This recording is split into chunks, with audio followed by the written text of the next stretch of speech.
Bismillahirrahmanirrahim. In this lecture, we are going to learn about first order reaction. We will discuss rate law of first order reaction, integrated rate equation of first order reaction, and at the last we will discuss about the half life of first order reaction. तो सबसे पहले हम बात करते हैं कि first order reaction होता क्या है. A reaction in which rate of reaction depend on only one concentration of reactant, यानी कि किसी भी एक रिएक्टेंट पर अगर डिपेंड करता है हमारा रिएक्शन, तो ऐसा रिएक्शन कहलाएगा फर्स्ट ऑर्डर रिएक्शन. एक एग्जांपल से हम लोग स्टार्ट करते हैं. जिस तरह हम लोगों ने जीरो ऑर्डर रिएक्शन में किया था, सेम एज हमने यहाँ पर करना है. एक रिएक्टेंट हमारे पास प्रेजेंट है ए और वो बना रहा है प्रोडक्ट पी. जब टाइम जीरो होगा तो कंसनट्रेशन ऑफ ए होगी ए, मतलब मैक्सिमम, और प्रोडक्ट बने होंगे जीरो. लेकिन जब टाइम टी हो जाएगा तो कंसंट्रेशन ऑफ रिएक्टेंट बन जाएगी ए माइनस एक्स और प्रोडक्ट बन जाएगा एक्स. सेम एज जैसे हमने अपने पिछले वाले ऑर्डर में किया था, यहाँ पर भी हमने वैसे ही करना. रेट निकालने के लिए d x over d t is equals to minus d a divide by d t, मतलब कि कंसंट्रेशन, और माइनस हमने इसलिए लगाया क्योंकि डिसअपेयर हो रहे हैं रिएक्टेंट्स. उसके बाद हमने इसको इक्वल किया के वन इंटू ए वन. ये हमारे पास आ गया रेट लॉ. अब हमने क्या करना है, ये डी एक्स जो है उसको इधर ही रखना है और डी टी को वहाँ ले जाकर मल्टीप्लाई करा देना है. ठीक है. नेक्स्ट हमने क्या करना है, ए की जगह पर वैल्यू पुट करनी है. और जब हम पुट करेंगे ए की जगह पर वैल्यू, तो याद आएगा d x is equal to k one into a minus x one dot d t. अब हमने क्या करना है, ये वाला ए माइनस एक्स जो है इसके नीचे ले जाना है. तो हमने क्या किया, d x divided by a minus x one is equal to k one dot d t. अब सेम एज जैसे हमने पहले किया था, हमने इंटीग्रेशन लेनी है यहाँ पर डी ख़त्म करने के लिए. तो हमने यहाँ पर लिखा ऑन इंटीग्रेशन. जब हम इंटीग्रेशन लेंगे तो क्या होगा, यहाँ पर इंटीग्रेशन का sign d x divided by a minus x. ठीक है. इक्वल्स टू, यहाँ पर भी इंटीग्रेशन लेंगे लेकिन हम के वन क्योंकि कांस्टेंट होता है तो हम के वन को जो है वो बाहर रख देंगे और इंटीग्रेशन लेंगे सिर्फ और सिर्फ डी टी की. अब जब हम इसकी इंटीग्रेशन लेंगे तो हमारे पास आंसर आएगा minus l n into a minus x is equals to, यहाँ पर के वन और इंटीग्रेशन इसकी आ जाएगी टी और इसकी प्लस सी. पता है ना, इंटीग्रेशन के लास्ट में हम लोग एक कांस्टेंट लगाते हैं जिसको हम सी कहते हैं, तो हमने यहाँ पर प्लस सी लगा दिया. और जब हम इसने इस पूरे फैक्टर की इंटीग्रेशन ली तो y minus l n into a minus x. अब यहाँ पर एक छोटा सा आपको बता दूँ पॉइंट, आप चाहें तो आप इसको डायरेक्ट भी लिख सकते हैं और अगर आप चाहें तो इस वाले को फर्दर थोड़ा सा सिंप्लीफाई भी कर सकते हैं. मतलब हम क्या करते हैं, इंटीग्रेशन के बाहर और इंटीग्रेशन के अंदर माइनस वन को मल्टीप्लाई कराते हैं, फिर हम लिखते हैं साथ D x divided by a minus x. ये मैथ्स का एक रूल है कि जब हम इंटीग्रेशन लेते हैं तो उसका जो है पूरा प्रेजेंट होना लाजमी होता है. तो यहाँ पर माइनस का साइन नहीं था. ये हमने जीरो ऑर्डर रिएक्शन में इसलिए नहीं किया क्योंकि जीरो ऑर्डर रिएक्शन में डी एक्स के नीचे कुछ था नहीं, हमने सिर्फ सिंपल डी एक्स की इंटीग्रेशन ली थी. ठीक है.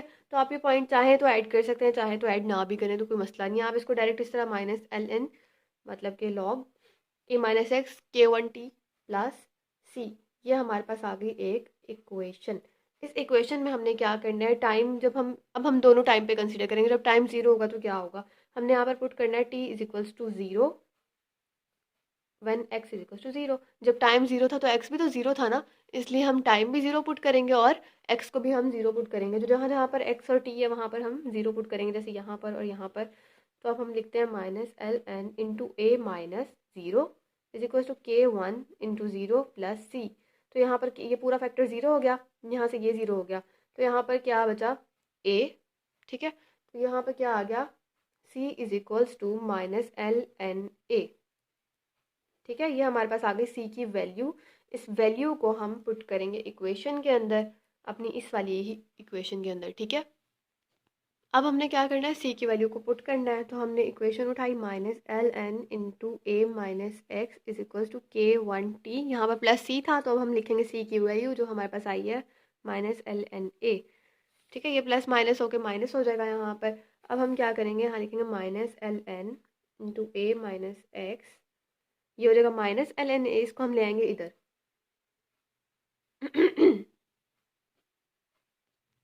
अब हमने क्या किया, इसको हमने यहाँ से के वन टी, इसको हमने किया माइनस एल एन ए.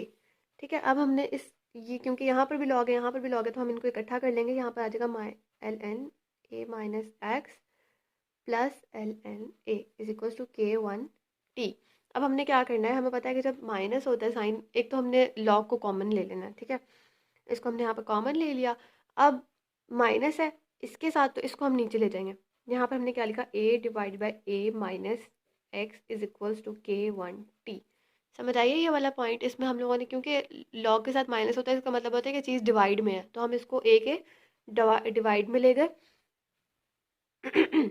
अब हमने क्या करना है, k की वैल्यू देखते हैं। k की वैल्यू क्या आती है, अगर हम t को भी वहाँ पर ले जाएं तो 1 divide by t n a into a minus x, ये हमारे पास आ गई फर्स्ट ऑर्डर ऑफ रिएक्शन की वैल्यू।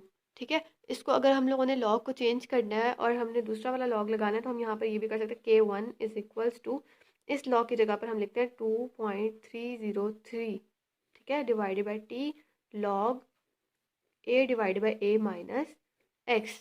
ठीक है, आप इसको इस तरह भी लिख सकते हो और इस तरह भी लिख सकते हो, दोनों वैल्यूज जो है वो ठीक है। और ये जो ये वाला है ना log, l n is equal to 2.303 log, ये इसके इक्वल होता है, तो इसलिए हम लोगों ने 2.303 लॉग लिख दिया यहाँ पर और इसको इस तरह से रिप्रेजेंट कर दिया। नेक्स्ट अगर हम बात करें हाफ लाइफ की, हाफ लाइफ की अगर हम बात करें तो इसके लिए हम लोग वही फार्मूला यूज़ करेंगे जिसमें हम बताते हैं कि हाफ लाइफ जो होती है वो t1/2 के इक्वल होती है, तो हमने यहाँ पर लिखा t1/2 इज इक्वल्स टू। अब देखें हम लोगों ने, मैंने आपको पहले भी बताया था कि अगर हमें t की वैल्यू चाहिए होगी तो हम k को उधर ले जाएंगे, और अगर k की वैल्यू चाहिए होगी तो t को, तो हम लोग इनको इंटरचेंज कर देंगे। ठीक है, मतलब t1/2 is equals to k, sorry, is equals to 2.303 divide by k dot log a divided by a minus x. अब आपको पता है कि a जो है हमारे पास वो इनिशियल कंसंट्रेशन है, ऐसे ही है ना, और ये जो a माइनस एक्स है ये हमारे पास फाइनल कंसंट्रेशन है, तो हम इसको a नॉट और a टी भी लिख सकते हैं। तो अब हम क्या करते हैं कि इस a को हम लिखते हैं a नॉट और इस वाले को हम लिखते हैं a टी। यहाँ पर हम दोबारा से इसको, क्योंकि हमने सिंप्लीफाई करके सॉल्व करना है ना, इसीलिए हम थोड़ा इसको सिंप्लीफाई कर लेते हैं पहले। डिवाइड बाई के log a not divided by a T. ठीक है, अब ये हमारे पास हो गया सिंप्लीफाई। अब हमने क्या करना है, जैसे हम लोगों ने जीरो ऑर्डर रिएक्शन में कहा था कि ए टी जो है वो ए नॉट डिवाइड बाई 2 के इक्वल है, तो अब हम यहाँ पर वैल्यू पुट कर देंगे, t1/2 इज इक्वल्स टू 2.303 के लॉग, ये क्या आ जाएगा, ए नॉट डिवाइड में क्या आ जाएगा, ए नॉट डिवाइड बाई 2। जब हम इस तरह में कोई चीज़ लिखते हैं तो ये 2 ऑटोमेटिकली ऊपर चला जाता है। ठीक है, तो जब यहाँ, और दूसरी बात आप लोग यहाँ देख सकते हैं कि ए नॉट से कैंसिल हो जाएगा, ये 2 जो है ये ऊपर चला जाएगा, तो log 2 की क्या वैल्यू आ जाती है हमारे पास, ये हम आगे देखते हैं।